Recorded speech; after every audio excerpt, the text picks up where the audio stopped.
Hello नमस्कार प्यारे बच्चों लोग, कैसे हैं आप लोग। आप सभी का स्वागत है हमारे रिस्क स्टडी यूट्यूब चैनल पर। तो मेरे प्यारे बच्चों, मेरे प्यारे शेर एवं शेरनियों, जैसे कि हम सभी को पता है कि हमने पार्ट 1 में प्रश्नावली 4.1 का प्रश्न पहला जो है, इसके पूरे 8 के 8 क्वेश्चन हमने बहुत ही प्रॉपर तरीके से कवर कर दिया है ना। अब आज की इस वीडियो में प्रश्न दूसरा है ना, प्रश्न दूसरा के जितने अपने 4 क्वेश्चन हैं, इन चारों क्वेश्चन को कवर करने वाले हैं जो इस वीडियो में होगा। अगर आप लोगों ने पार्ट 1 नहीं देखा, जिसमें से हमने प्रश्न पहले के पूरे 8 क्वेश्चन करवाए हैं, तो आप लोग प्रॉपर तरीके से इस वीडियो को डिस्क्रिप्शन में जाइए, वहां पर आप लोगों को मिल जाएगी पार्ट 1 की वीडियो, जो आप लोग प्रश्नावली 4.1 का बहुत ही प्रॉपर तरीके से कवर कर पाएंगे। अब आज की इस वीडियो में हम प्रश्न दूसरा पढ़ने वाले हैं। प्रश्न दूसरे के जितने क्वेश्चन हैं, मतलब 4 क्वेश्चन हैं, इन चारों क्वेश्चन को इस वीडियो में हम लोग कवर करेंगे। तो आप लोगों से एक विनम्र रिक्वेस्ट है कि अगर आप लोग को वीडियो पसंद आए, है ना, मैं नहीं कहता कि आप लोग अभी करो, है ना, आप लोग पूरा वीडियो को देखिए। अगर आप लोग को लगे कि हाँ, आप लोग के लायक ये वीडियो है, यूजफुल है, तो प्लीज़ वीडियो को लाइक करें, और चैनल पर नया है तो चैनल को सब्सक्राइब करके उसका बेल आइकन जरूर दबा लें, ताकि आने वाली हर एक वीडियो की नोटिफिकेशन आप लोग को मिलती रहे। मेरे प्यारे साथियों, मेरे सज्जनों, इस वक्त मुझे आप लोग की सख्त ज़रूरत है। प्लीज़ आप लोग मेरा सपोर्ट करें, और हो सके तो जितना हो सके तो वीडियो को ज़्यादा से ज़्यादा शेयर करें अपने स्कूल ग्रुप में, अपने फ्रेंडों के साथ, ताकि मेरा भी मदद हो सके। चलिए मेरे प्यारे बच्चों लोग, अब बोलते हैं इस वीडियो का दूसरा क्वेश्चन के बारे में। तो आइए देखते हैं इस वीडियो का अपना दूसरा क्वेश्चन।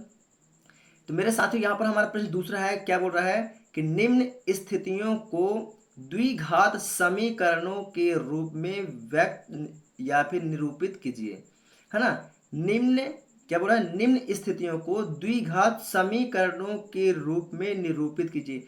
मतलब ये जो हमारे क्वेश्चन दिए हुए हैं, जैसा कि हम पहला क्वेश्चन पढ़ने जा रहे हैं कि एक आयताकार भूखंड का क्षेत्रफल 528 मीटर वर्ग है, तो क्षेत्र की लंबाई जो मीटर में दी हुई है, तो लंबाई और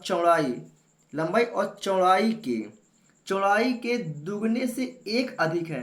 तो हमें भूखंड की लंबाई और चौड़ाई ज्ञात करनी है। तो मेरे प्यारे बच्चे लोग, इसकी लंबाई और चौड़ाई तो ज्ञात करनी है, लेकिन इसको पूरी तरह से सॉल्व नहीं करना है। इसको हमें सिर्फ द्विघात समीकरण के रूप में बनाना है। जैसे कि ये समीकरण बनी हुई है x+1 का स्क्वायर बराबर 2 इंटू x-3, हमें इस रूप का केवल समीकरण बना करके देना है ना। इसे सॉल्व इतना ही करना है, क्या करना है कि सिर्फ समीकरण बनाना है ना। लंबाई और चौड़ाई ज्ञात करनी है, तो मतलब इसका समीकरण आप लोग बना दीजिए। फिर अपन 4.2 में पढ़ेंगे कि इन जो समीकरण हमने बनाया है, इन समीकरण को हल करेंगे। फिर क्या करेंगे, इनको हम प्रॉपर तरीके से हल करेंगे, है ना। तो इसमें क्या करना है, सिर्फ समीकरण देना है। जैसे समीकरण ये बनी हुई है, ऐसी समीकरण हमें इन क्वेश्चनों को बना करके देना है, और कुछ भी नहीं करना है। तो आशा करता हूँ आप लोग बहुत ही बेहतर तरीके से मेरी बात को समझ चुके होंगे। तो आइए चलते हैं पेन और कॉपी के साथ। लेकिन हाँ, आप लोगों से एक विनम्र रिक्वेस्ट है कि आप लोग अपनी बुक को अपने पास रख लें, ताकि मैं क्वेश्चन तो बार बार नहीं लिख सकता हूँ, ना ही दिखा सकता हूँ। तो इस वीडियो में हम पहला क्वेश्चन करने जा रहे हैं। तो एक आयताकार भूखंड का क्षेत्रफल क्या है, 528 मीटर स्क्वायर है। तो क्षेत्र की लंबाई चौड़ाई दुगने से एक अधिक है, तो हमें भूखंड की लंबाई और चौड़ाई ज्ञात करनी है। आइए पेन और कॉपी के साथ इसे सॉल्व करते हैं। आप लोग भी अपनी बुक अपने पास रख लें, ताकि और बेहतर तरीके से आप लोग भी समझ पाएं। आइए चलते हैं पेन और कॉपी के साथ। चलिए प्यारे बच्चों लोग, तो हमने अपना पेन और कॉपी के साथ पहुंच चुके हैं, है ना। तो देखिए, इस बार तो मैंने क्वेश्चन को लिखा है ना। बार बार क्वेश्चन नहीं लिखूंगा, अगर क्वेश्चन लिखता हूं तो वीडियो बहुत ज़्यादा लंबी होती है ना, दिक्कत ये होती है। चलिए, तो कोई बात नहीं। तो हमने यहाँ पर पहला क्वेश्चन लिख लिया है। अब यहाँ पर हमें डालेंगे हल। क्या डालेंगे, हल। क्या डालेंगे यहाँ पर, हल, है ना। और सबसे पहले तो यहाँ पर एक एक चीज देखिए, एक आयताकार भूखंड का क्षेत्रफल, मतलब हमें आयताकार भूखंड क्या करना पड़ेगा, बनाना पड़ेगा, है ना। तो ये आयताकार, यहाँ पर एक भूखंड बना देता हूँ ना, आयताकार। ये मान लेते हैं ये हमारा आयताकार भूखंड हो गया, ठीक है। जिसकी ये क्या कहलाएगी, ये कहलाएगी इसकी लंबाई। क्या कहलाएगी, ये कहलाएगी इसकी लंबाई। और ये जो कहलाएगी, ये कहलाएगी इसकी चौड़ाई। क्या कहलाएगी, ये कहला जाएगी इसकी चौड़ाई। कोई दिक्कत, कोई दिक्कत नहीं, है ना। तो ये जो हमारा भूखंड बन गया है, आयताकार भूखंड, क्या बन गया, ये हमारा बन गया आयताकार भूखंड, ठीक है। जिसका क्षेत्रफल कितना है, जिसका ये पूरा क्षेत्रफल, ये जो एरिया है, लंबाई चौड़ाई कितना है, 528 मीटर वर्ग है, ठीक है। इसकी तो क्षेत्र की लंबाई, क्षेत्र की जो लंबाई, लंबाई मतलब ये जो क्षेत्र की लंबाई है, क्या क्या है, चौड़ाई के दुगने के एक से अधिक है। जो ये इसकी लंबाई है, ये चौड़ाई के दुगने से क्या है, एक अधिक है। तो भूखंड की लंबाई और चौड़ाई ज्ञात कीजिए, यही बोल रहा है। तो माना, पहले तो मानना पड़ेगा, तो माना पहले चौड़ाई निकालेंगे, है ना। तो यहाँ बोलेंगे माना, क्या बोल रहा है, इसकी चौड़ाई के दुगने से, मतलब कि लंबाई अधिक है, मतलब क्या, लंबाई अधिक है, तो चौड़ाई क्या होगी, एक्स होगी, है ना। तो बोलेंगे माना चौड़ाई बराबर एक्स मीटर, ठीक है, तथा लंबाई, तथा लंबाई बराबर, यहां देखिए लंबाई, लंबाई क्या बोलता है, लंबाई चौड़ाई के दुगने से, मतलब कि चौड़ाई क्या है, एक्स है, तो इसका दुगना हो जाएगा तो 2x। सॉरी पर चलो थोड़ा सा लाइट ट्रिप हो गई थी, है ना, कोई दिक्कत नहीं। चलिए, तो क्या बता रहे थे अपन, यहाँ पर लंबाई जो है चौड़ाई के दुगने से एक अधिक है, मतलब क्या है, चौड़ाई, लंबाई ज़्यादा है, तो चौड़ाई क्या है, एक्स, क्या एक्स, तो लंबाई के दुगने के, मतलब कि ये हो जाएगा 2x। अब एक अधिक है, क्या है, एक अधिक है, तो 2x प्लस का 1 मीटर, है ना। कोई दिक्कत यहाँ पर समझ में आया क्या।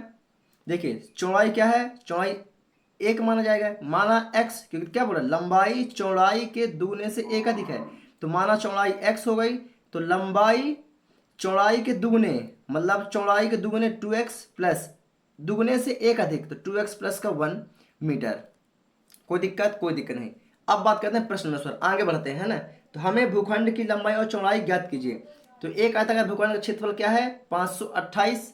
तो यहाँ पर लिखेंगे प्रश्नानुसार, क्या लिखेंगे, प्रश्नानुसार, प्रश्नानुसार आयत का क्षेत्रफल, क्या लिखेंगे भाई, आयत का भूखंड का क्षेत्रफल वही है ना, तो आयत का निकालना पड़ेगा ना, आयताकार, मतलब कि आयत का क्षेत्रफल बराबर कितना दिया है, 528 मीटर स्क्वायर, मान लो 528, है ना, 528।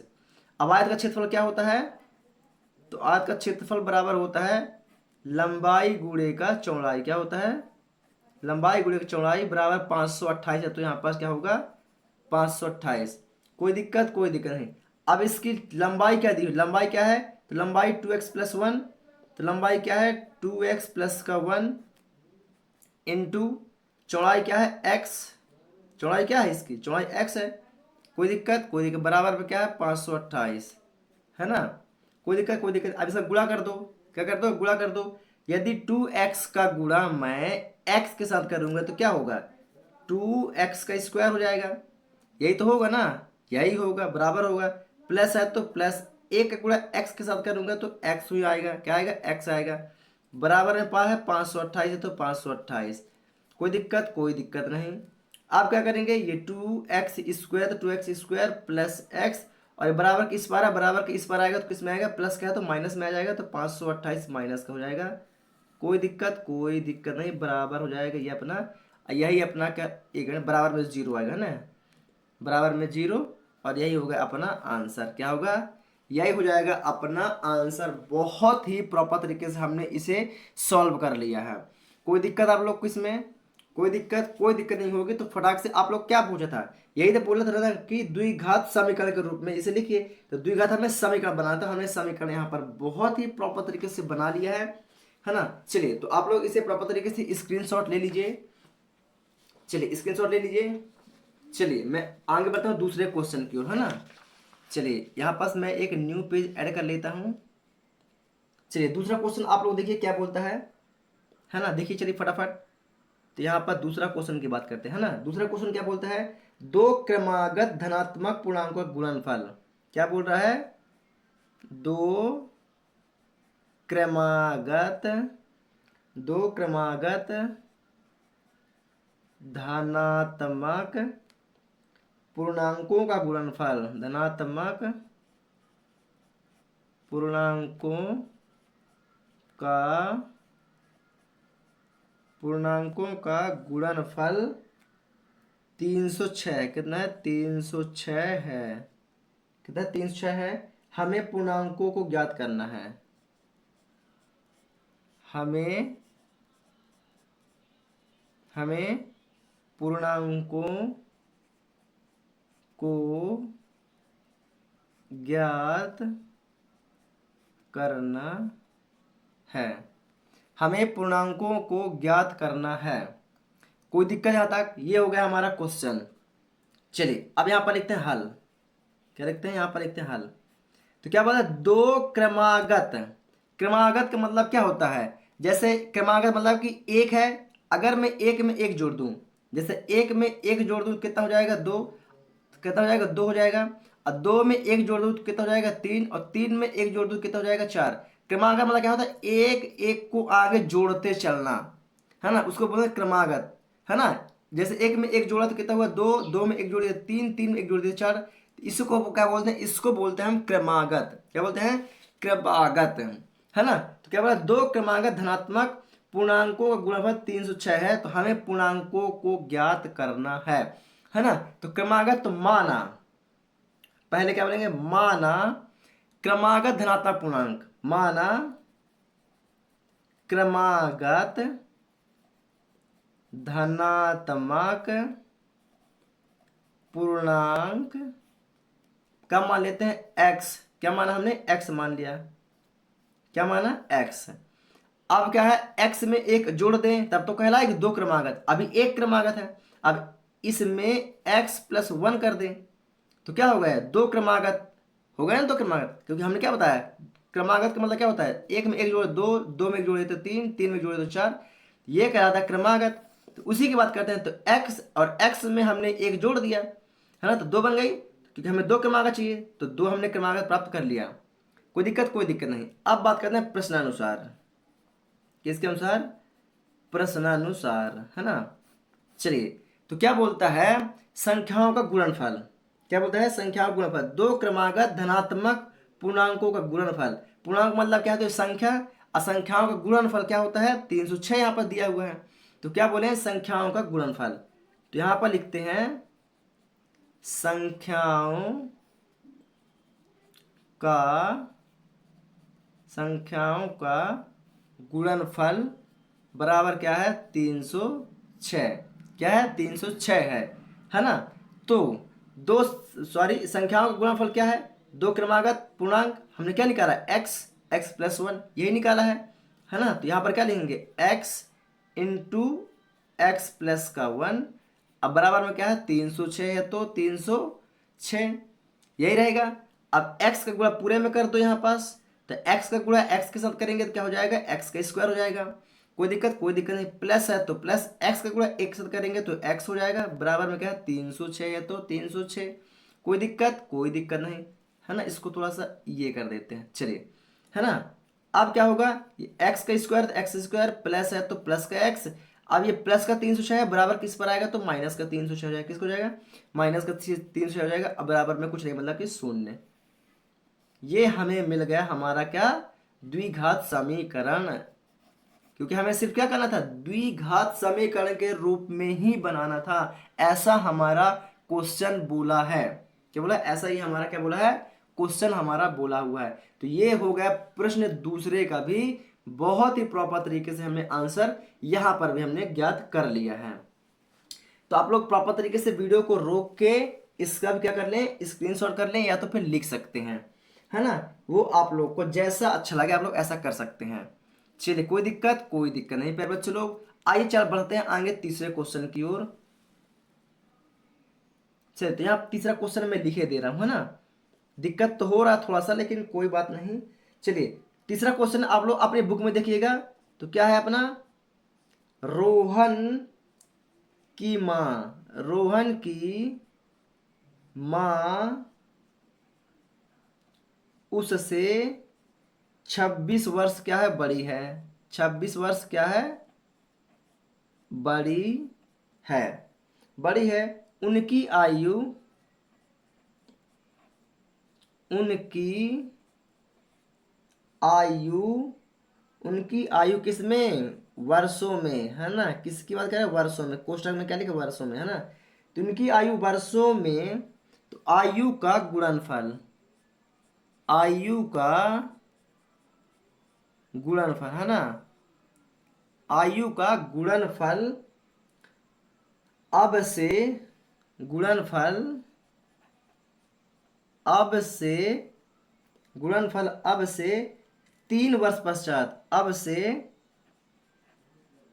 3 वर्ष पश्चात, 3 वर्ष पश्चात 360 हो जाएगी। कितनी हो जाएगी?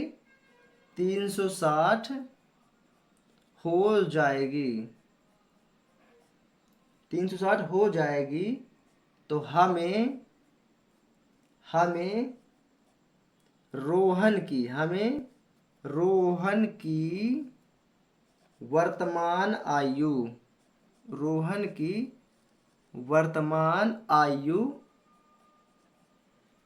आयु ज्ञात करनी है। क्या करनी है? ज्ञात करनी है। समझिए, ये मैंने यहाँ पर क्वेश्चन को भी लिख दिया प्रॉपर तरीके से, ताकि आप लोगों को किसी भी प्रकार का कोई दिक्कत ना हो, है ना। मैंने यहाँ पर क्वेश्चन भी लिख दिया है। चलिए, तो क्या है क्वेश्चन अपना? रोहन की माँ उससे 26 वर्ष बड़ी है। मतलब कि जो रोहन की माँ है, रोहन से क्या है? 26 वर्ष बड़ी है। उनकी आयु का गुणनफल अब से 3 वर्ष पश्चात क्या है? 360 हो जाएगा। 3 वर्ष पश्चात कितना हो जाएगा? 360 हो जाएगा। तो हमें रोहन की वर्तमान आयु मतलब प्रेजेंट की उसकी आयु ज्ञात करनी है ना। तो उसकी आयु ज्ञात करनी है, किस में करनी है? द्विघात समीकरण में हमें ज्ञात करनी है। किस में करनी है? द्विघात समीकरण में। तो आइए यहाँ पर लिख चलते हैं अपन हल में, है ना। तो माना रोहन की वर्तमान आयु, मानना भाई, मानना तो पड़ेगा क्योंकि हमें क्या ज्ञात करना है? रोहन की वर्तमान आयु ज्ञात करनी है ना, तो मानना पड़ेगा। तो यहां करेंगे माना रोहन की, एक मिनट, ये क्वेश्चन को अपन क्या करते हैं? ये हाँ, आप सही रहेगा, ठीक है ना? सही है ना? इतना ही है। अब अपन को यहीं से तो पढ़ना है। चलिए, तो माना रोहन की वर्तमान आयु बराबर क्या है? x वर्ष है। कितना है? x वर्ष है। कोई दिक्कत? और उसका क्या बोला है? रोहन की माँ की आयु उसे 26 वर्ष क्या है? बड़ी है। तो यहां पर क्या बोलेंगे? रोहन की माँ की आयु क्या बोलेंगे? चूंकि रोहन के माँ की आयु कितनी दी हुई है? 26। मतलब रोहन से कितनी बड़ी है? 26 गुना बड़ी है। तो x प्लस क्या हो जाएगा? 26 वर्ष। भाई रोहन से कितनी बड़ी है? 26 वर्ष बड़ी है। बड़ी है कि नहीं बड़ी है? चलिए अब आगे बढ़ते हैं। अब उनकी आयु का गुणनफल अब से 3 वर्ष पश्चात, कितने वर्ष पश्चात? 3 वर्ष पश्चात, मतलब 3 वर्ष बाद 360 हो जाएगी। मतलब 3 साल बाद कितने हो जाएगी? 360 हो जाएगी। तो आइए 3 को भी जोड़ना पड़ेगा। तो 3 वर्ष बाद, तो क्या बोलेंगे? 3 वर्ष बाद रोहन की आयु कितनी हो जाएगी? x प्लस 3 वर्ष। कितनी हो जाएगी? x प्लस 3 वर्ष। 3 वर्ष बाद, तो 3 वर्ष बाद उसकी माँ की आयु भी तो बढ़ेगी, नहीं बढ़ेगी? बढ़ेगी। तो 3 वर्ष बाद रोहन की माँ की आयु बराबर x रोहन की आयु प्लस 26 वर्ष तो पहले थी, अब फिर 3 वर्ष बाद, तो +3 और ऐड कर दीजिए, है ना। तो यहाँ पर x प्लस 26, तो 26 में 3 जोड़ देंगे, कितना हो जाएगा? 29। तो ये हो जाएगा x प्लस 29 वर्ष। कितना हो जाएगा? तो उसकी माँ की आयु कितनी हो जाएगी? x प्लस 29 वर्ष। कोई दिक्कत? कोई दिक्कत नहीं। यहाँ पर समझ में आया आप लोग को? चलिए अब बढ़ते हैं प्रश्न के अनुसार। तो 360 हो जाएगी, तो हमें रोहन की वर्तमान आयु ज्ञात करनी है। क्या करनी है? रोहन की वर्तमान आयु ज्ञात करनी है। तो आगे बढ़ते हैं। तो रोहन की माँ और उससे 26 वर्ष बड़ी है, तो उनकी आयु का गुणनफल अब से 3 वर्ष पश्चात कितना है? 360 है। 3 वर्ष पश्चात कितना है? 360 है, मतलब रोहन की आयु और रोहन की माँ की आयु के 3 वर्ष पश्चात वाला। मतलब हमें कौन सा लेना है, इसको लेना है और इसको लेना है। तो यहाँ पर लिखते हैं प्रश्नानुसार, है ना। तो रोहन 3 वर्ष बाद रोहन की आयु, तो 3 वर्ष बाद रोहन की आयु क्या होगी यहाँ पास, x+3, और 3 वर्ष पश्चात उसकी माँ की आयु कितनी हो गई थी, तो x+1 29, तो x+29 बराबर 3 वर्ष पश्चात कितना हो जाएगी, 360 हो जाएगी। तो 360। यहां तक कोई दिक्कत आप लोगों को, कोई दिक्कत नहीं है ना, कोई दिक्कत नहीं होनी चाहिए। चलिए आगे बढ़े क्या, आगे बढ़ते हैं। अब ये जो x है, तो x को हमने ये लिखा। अब यहाँ पर क्या लिखेंगे, x+29, गुणनखंड विधि आपने पहले पढ़ा है, जस्ट इसके पहले हमने पढ़ाया है ना, है ना। तो ये हो जाएगा x+29, इसको लिखेंगे, प्लस का 3 है तो +3 यहाँ पास आएगा, पुनः आ जाएगा x+29। ये होता है इसका नियम। बराबर में क्या है, 360 है तो 360। कोई दिक्कत, कोई दिक्कत नहीं। x का गुणा कर दो पूरे में, x का गुणा x के साथ करेंगे तो कितना हो जाएगा, x² हो जाएगा, प्लस x का गुणा 29 के साथ करेंगे तो 29x हो जाएगा, प्लस 3 का गुणा x के साथ कर दोगे तो कितना हो जाएगा, 3x हो जाएगा। कितना हो जाएगा, 3x हो जाएगा, प्लस 3 का गुणा 29 के साथ करोगे तो 29 तिहाई 87, कितना 87, और 360 है तो यहाँ पर 360 हो जाएगा। कोई दिक्कत, कोई दिक्कत। आप लोग प्रश्न को कहाँ से देख लेंगे, अपने बुक से देख करके प्रॉपर तरीके से आगे कर लेंगे, है ना। चलिए मैं डायरेक्टली हल पे आता हूँ, आप लोग को दिखाता हूँ। कोई दिक्कत, कोई दिक्कत नहीं। आइए आगे बढ़ते हैं। चलिए एक्स का स्क्वायर है तो एक्स का स्क्वायर, प्लस है तो प्लस 29, एक्स में से 3x को और जोड़ दो तो कितना हो जाएगा, 29 3 32x हो जाएगा, कितना हो जाएगा, 32x हो जाएगा, प्लस 87 है तो 87, 360 प्लस में बराबर किस पर आ जाएगा, तो माइनस में हो जाएगा, 360 बराबर किस पर, कुछ नहीं, मतलब कि शून्य। कोई दिक्कत, कोई दिक्कत नहीं। आगे बढ़ते हैं। एक्स का स्क्वायर तो एक्स का स्क्वायर, प्लस 32 है तो 32x, यहाँ पर ध्यान दीजिएगा, माइनस 360 और प्लस 87। तो प्लस माइनस क्या होता है, माइनस होता है, तो माइनस का चिन्ह, क्योंकि बड़ी संख्या आगे माइनस का चिन्ह। अब 360 में से 87 घटा दो, तो 360 में से हमें क्या करना है, 87 को क्या करना, माइनस कर देना है।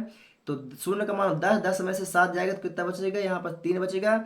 6 का मानो 16, तो 16 में से 8 गया तो कितना बचेगा, 8। और यहाँ पास आ जाएगा एक इसका हासिलाई जो हमने इसका मान रखा हुआ था, तो 3 में से 2 जाएगा, सॉरी 3 में से 1 जाएगा, कितना बचेगा, 2 बचेगा। कितना बचेगा, 1 मिनट 1 मिनट 16 में से 8 जाएगा, 9 जाएगा रे भाई, क्योंकि इसका एक हासिलाई जोड़े थे ना इसका, तो ये क्या बन जाएगा, ये 7, ये 8 है तो ये 9 बन जाएगा, तो यहाँ पास 7 आएगा, कितना आएगा, 7 आएगा, सॉरी, है ना, कितना है, 7। देखिए इसका हासिला इसको दिए थे ना, तब तो 10 बना था, अब ये इसको वापस कर देगा तो 8 से 9 बन गया, क्या बन गया, 9 बन गया। 16 में से 9 जाएगा तो कितना बचेगा, 7 बचेगा, मतलब 273। कितना होगा, 273 बराबर में शून्य। यही हमें क्या कहना था, ज्ञात करना था। तो ये हो जाएगी हमारी रोहन की वर्तमान आयु, ये हो गया अपना आंसर। कोई दिक्कत आप लोग को, कोई दिक्कत, किसी भी प्रकार का कोई दिक्कत नहीं होगा, क्योंकि मैं बहुत ही बेहतरीन तरीके से आप लोग को हो सके तो जितना आसान भाषा मेरे को आप लोग को पढ़ाते बन जाए, उतना आसान ट्रिक से मैं आप लोग को पढ़ाता हूँ। कोशिश करता हूँ कि आप लोग बहुत ही बेहतर तरीके से समझ पाएं। चलिए आशा करता हूँ आप लोग बहुत ही बेहतर तरीके से समझ चुके हैं। तो प्लीज़ मेरे प्यारे बच्चे लोग मेरा सपोर्ट कर दीजिए। चैनल पर हैं तो प्लीज़ चैनल को सब्सक्राइब करिए, और हो सके तो अपने फ्रेंड सर्कल तक जरूर शेयर कर दीजिए। चलिए आगे बढ़े हैं, चौथे क्वेश्चन पे चलते हैं। तो इसका आप लोग या तो वीडियो को रोक कर लिख लीजिए, या तो फिर इसका भी स्क्रीनशॉट ले सकते हैं। कोई दिक्कत, कोई दिक्कत नहीं। चलिए मैं चौथे क्वेश्चन की ओर चलता हूँ ना। आइए मैं चौथा क्वेश्चन यहाँ पर लिखता हूँ। तो चौथा क्वेश्चन अपना क्या है, चलिए चौथा क्वेश्चन यहाँ पर मैं लिखता हूँ। चौथा क्वेश्चन क्या था, एक रेलगाड़ी, चौथा क्वेश्चन क्या है, एक रेलगाड़ी 480 किलोमीटर, एक रेलगाड़ी 480 किलोमीटर की दूरी की दूरी समान चाल से तय करती है, समान चाल से तय करती है ना, तय करती है। यदि इसकी चाल, यदि यदि इसकी चाल, यदि इसकी चाल 8 किलोमीटर प्रति घंटा, क्या कर दीजिए, कम होती 8 किलोमीटर प्रति घंटा कम होती, तो वह उसी दूरी को, दूरी को तय करने में 3 घंटे, 3 घंटे अधिक समय लेती है। कह रही 3 घंटे अधिक लेती, 3 घंटे अधिक समय लेती। तो हमें रेलगाड़ी की चाल ज्ञात करनी है, तो हमें रेलगाड़ी की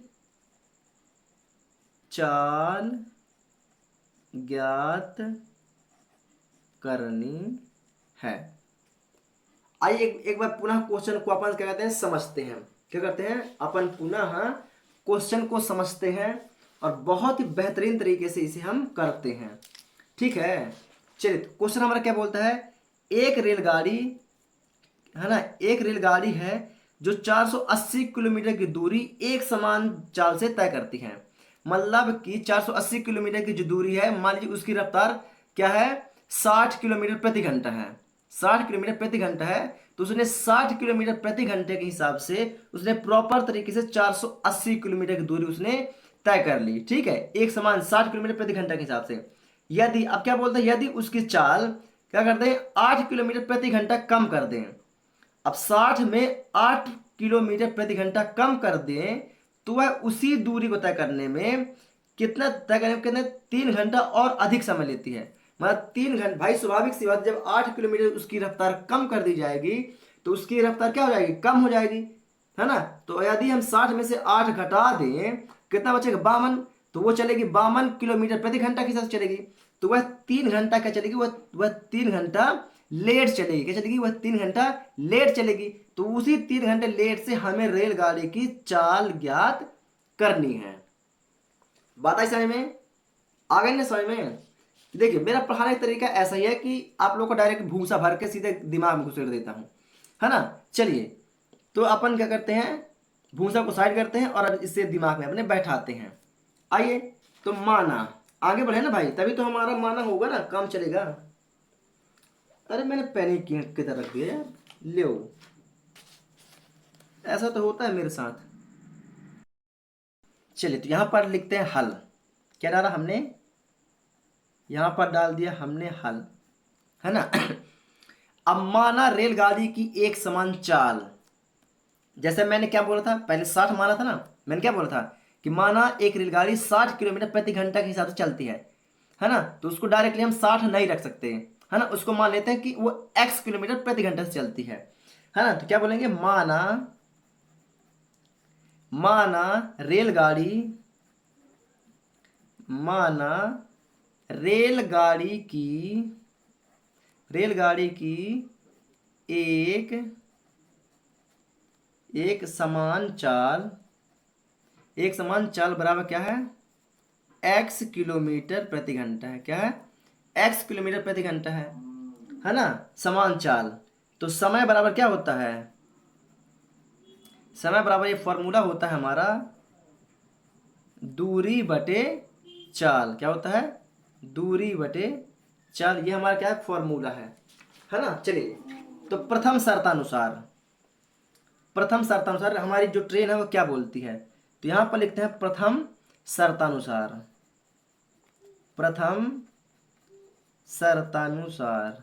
है ना।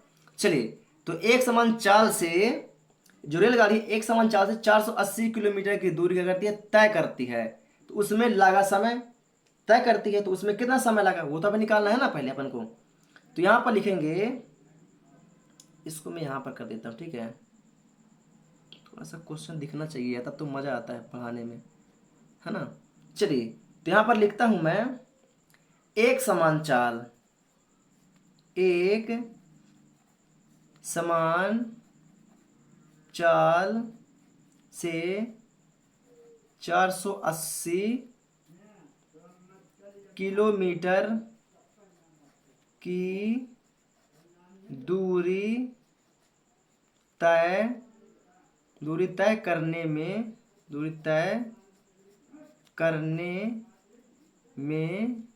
लगा समय,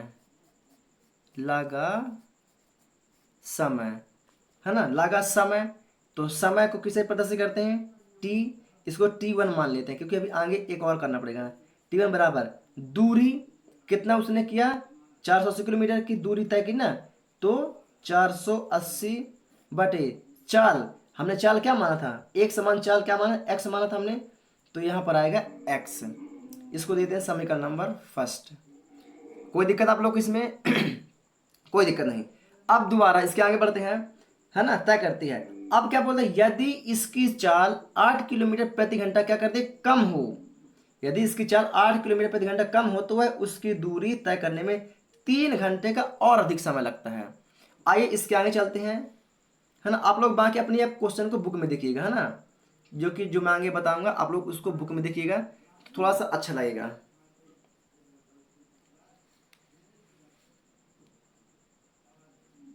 ठीक है, चल तो मैं यहाँ पर लिखता हूं, यह द्वितीय शर्तानुसार, क्या लिखूंगा,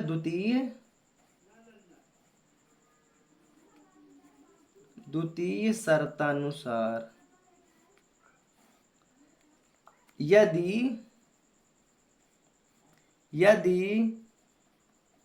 यदि रेलगाड़ी की चाल, यदि चाल 8 किलोमीटर प्रति घंटा कम हो, क्या हो, कम हो, तो वह 480 किलोमीटर की दूरी तय करने में लगा समय, दूरी तय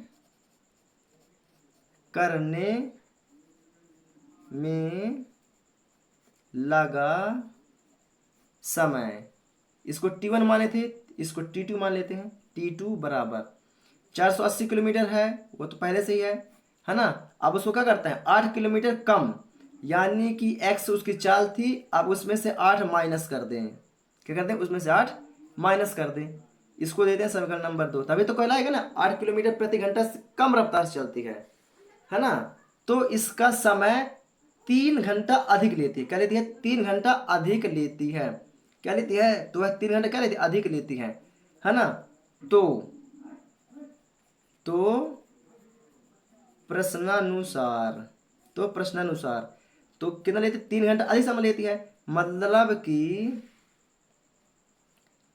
T2 माइनस T1 बराबर 3 घंटा का समय वो अधिक ले ली, 3 घंटा अधिक समय लेती, उसने यही तो बोला, है ना, यही बोला है। तो क्या बोलते हैं, अब T2 और T1 का मान रखने पर, तो T1 का मान ये है, T2 का मान ये है, तो यहाँ पर लिख देते हैं T2 तथा T1 का मान रखने पर, तो T1 का मान क्या है, 4 480 बटे एक्स, और T2 का मान क्या है, 480 बटे एक्स माइनस का 8, यही है। चलिए इसको थोड़ा सा ऊपर कर देते हैं, है ना। तो T2 का मान क्या है पहले, तो T2 का मान है 480 बटे एक्स माइनस का 8, माइनस है तो माइनस, और T1 का मान क्या है, 480 बटे का एक्स, बराबर में क्या है, 3 है तो बराबर में 3। कोई दिक्कत यहाँ तक आप लोग, कोई दिक्कत नहीं, है ना। चलिए 8 माइनस एक्स और 3 का हमने क्या ले लिया, एलसीएम ले लिया, क्या ले लिया यहाँ पास, इसका हमने ले लिया एलसीएम। अब ये पूरे का भाग इसमें कर दो तो 8 माइनस एक्स क्या होगा, आपस में कट जाएगा तो क्या बचेगा, एक्स। अब एक्स का गुणा 480 के साथ हो जाएगा, क्या हो जाएगा, 480 साथ हो जाएगा, तो 480 एक्स हो, क्या होगा, 480 एक्स हो जाएगा। कोई दिक्कत नहीं, माइनस है तो माइनस। अब ये x माइनस 8 इंटू एक्स का गुणा x के साथ होगा, तो ये वाले x से ये वाला x क्या होगा, कट जाएगा। क्या होगा, कट जाएगा। और ये वाले x का गुणा, ये जो दिख रहा है आप लोग को, ये x का गुणा ये 480 के साथ हो जाएगा, तो ये 480 हो जाएगा। क्या हो जाएगा, 480। x है तो x हो जाएगा। और ये माइनस, ये माइनस और ये माइनस मिलके क्या बना लेगा, हमें प्लस बना लेगा।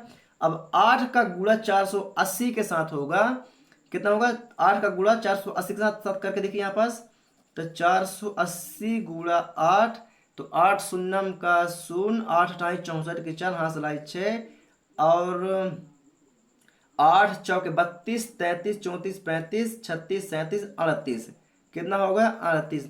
मतलब कि 3840, कितना हो गया, 3840। तो प्लस 3840 बराबर में क्या रहेगा, इसलिए 3 है तो 3। कोई दिक्कत आप लोग के यहाँ तक, कोई दिक्कत नहीं हुई होगी।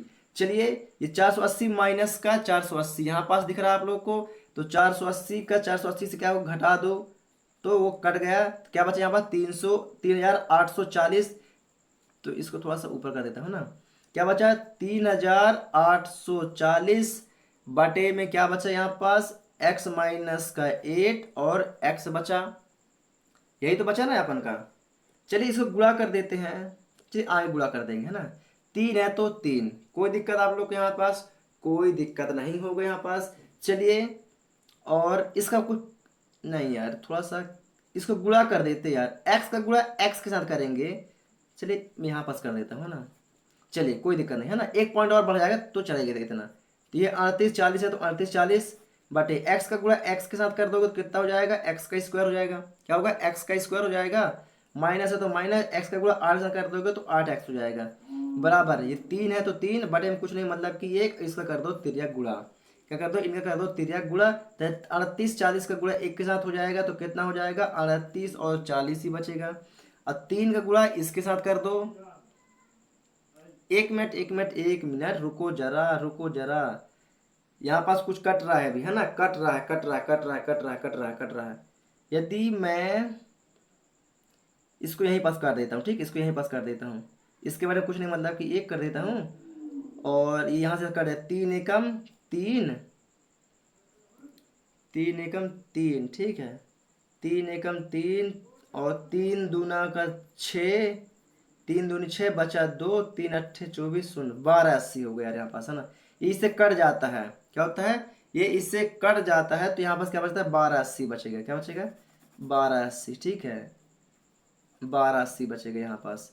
कितना बचेगा, 1280, सॉरी पर बच्चा लोग थोड़ा सा, है ना, 1280। तो यहाँ 3 से ये 3 एकम 3 बचा है, ठीक है, थोड़ा समझिएगा। तो यहाँ पास भी क्या है, 1 आएगा। सॉरी पर बच्चों लोग थोड़ा सा, है ना, मिस्टेक हो गया थोड़ा सा ना। चलिए, तो यहाँ पर क्या बचा, 1280, तो 1280 का गुणा 1 के साथ होगा तो वही आएगा।